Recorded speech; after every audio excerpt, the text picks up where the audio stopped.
অবসর ভেঙে আবারও আকাশী নীল জার্সি গায়ে জড়াতে চলেছেন অ্যানহেল ডি মারিয়া। খেলতে পারেন আসন্ন ফিফা বিশ্বকাপেও। আলবি সেলেস্তেদের প্রায় ২৮ বছরের শিরোপা করা গোছানোর নায়ক কিংবা ৩৬ বছরের বিশ্বকাপ না জেতার আক্ষেপ মেটানো ডি মারিয়া আবারও মাঠ মাতাতে চলেছে লিওনেল মেসির সাথে কাঁধে কাঁধ মিলিয়ে।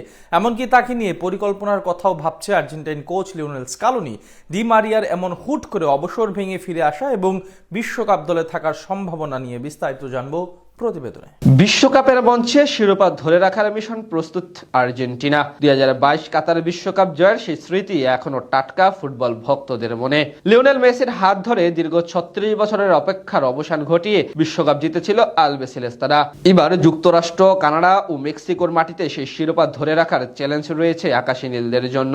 আর ঠিক সেই সময়ে আর্জেন্টিনার ফুটবলে নতুন করে ডানাপালা মেলেছে এক পুরনো নাম, আনহেল ডি মারিয়া। অবসর ভেঙে কি আবারও আকাশী নীল জার্সিতে ফিরবেন ডি মারিয়া? সামাজিক যোগাযোগ মাধ্যম থেকে শুরু করে আর্জেন্টিনার সংবাদ মাধ্যম এখন সবখানে ঘুরপাক খাচ্ছে এই প্রশ্ন।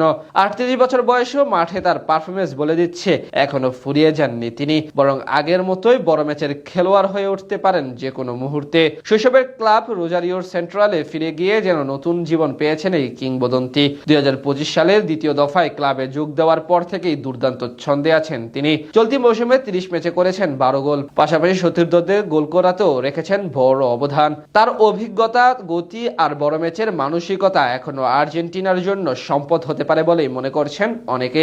বিশেষ করে বিশ্বকাপের মতো বড় আসরের কথা আসলে তো সবার আগে চলে আসবে এই ডি মারিয়ারই নাম। ২০২১ কোপা আমেরিকার ফাইনালে ব্রাজিলের বিপক্ষে জয়সূচক গোল, ২০২২ ফিনালিসিমা ইতালির বিপক্ষে দুর্দান্ত নৈপুণ্যে, কিংবা কাতার বিশ্বকাপের ফাইনালে ফ্রান্সের জালে গোল, প্রতিবারই দলের সবচেয়ে বড় মুহূর্তের সামনে থেকে নেতৃত্ব দিয়েছেন আনহেল ডি মারিয়া। তাই সমর্থকদের বিশ্বাস বড় মঞ্চে এখনো দলের জন্য বিশেষ কিছু করে দিতে পারবেন এই উইঙ্গার। কদিন আগে আর্জেন্টিনা ১৯৭৮ বিশ্বকাপ যে কিংবদন্তি গোলরক্ষক ওবালদো ফিল্লুল একটি ভিডিও বার্তায় ডি মারিয়ার ফেরার সম্ভাবনার ইঙ্গিত দেন। সেখান থেকেই নতুন করে শুরু হয় আলোচনা। অনেকের মতে কোচ লিওনেল স্কেলোনি চাইলে অভিজ্ঞতার কথা ভেবে বিশ্বকাপের স্কোয়াডে জায়গা পেতেই পারেন ডি মারিয়া। যদিও এখনো আনুষ্ঠানিকভাবে কিছু জানানো হয়নি, ডি মারিয়া নিজেও এ নিয়ে সরাসরি কোনো মন্তব্য করেননি। তবে আর্জেন্টিনার ফুটবল অ্যাসোসিয়েশন কিংবা স্কেলোনি যদি তাকে ফের ডাকেন, তাহলে সেই আহ্বান ফিরিয়ে দেওয়ার জন্য সহজ হবে না বলেই মনে করছেন সমর্থকরা। ২০০৮ সালে জাতীয় দলে অভিষেকের পর থেকে ২০২৪ সাল পর্যন্ত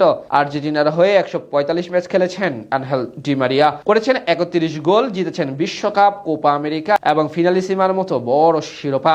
দেশের ফুটবল ইতিহাসে নিজেকে ইতিমধ্যেই কিংবদন্তির আসনে বসিয়েছেন আর্জেন্টাইন এই মহা তারকা। তবুও ফুটবল ভক্তদের মনে এখনো অপূর্ণতা রয়ে গেছে, কারণ তারা বিশ্বাস করেন মেসি ডি মারিয়া জুটি এখনো শেষ দিকে যায়নি। আর যদি সত্যি অবসর ভেঙে ফিরে আসেন এই তারকা, তাহলে ২০২৬ বিশ্বকাপে আবারও দেখা যেতে পারে পুরনো সেই জাদু। হয়তো আবারও গুরুত্বপূর্ণ কোনো ম্যাচে ডি মারিয়া বা পায়ের জাদুতেই হিসাব নিকাশ পাল্টে দিতে পারবেন। এখন অপেক্ষা স্কেলোনির চূড়ান্ত সিদ্ধান্তের। গুঞ্জন কি বাস্তব রূপে নিবে, নাকি সবটাই থাকবে আলোচনার টেবিলে, সেটাই দেখার বিষয়।